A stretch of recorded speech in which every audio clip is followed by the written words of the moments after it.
একটা প্রশ্ন করি আপনাদের কাছে, রাগ করবেন না তো?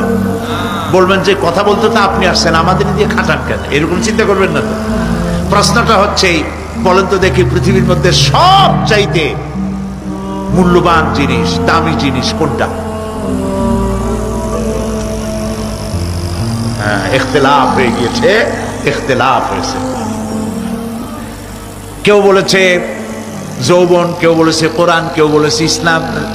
আর যারা বেশি বুদ্ধি রাখে তারা খামোশ, তারা কথা বলে নাই। কোনটা কইয়া কোন জ্বালা চুপ করে থাকাই ভালো। সব থেকে মূল্যবান জিনিসের নাম সময়। সব থেকে মূল্যবান জিনিসের নাম কি? এবার বলেন, এই পৃথিবীর মানুষ সব থেকে অপচয় করে কোন জিনিসের? সময়। এরা চতুষ্পদ জানোয়ারের মতো।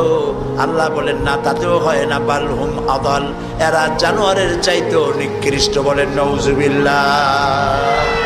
জানোয়ারের চাইতেও নিকৃষ্ট। আমি চিন্তা করলাম যে আল্লাহ তাআলা জানোয়ার বলছিলেন, তা তো একটা ঠিক ছিল। জানোয়ার বলেছেন, জানোয়ার কে বললেন? পশু কে বললেন? আল্লাহ তাআলা বলেছেন। এখন চিন্তা করলাম আল্লাহ পশু বললেন, ঠিক আছে, কিন্তু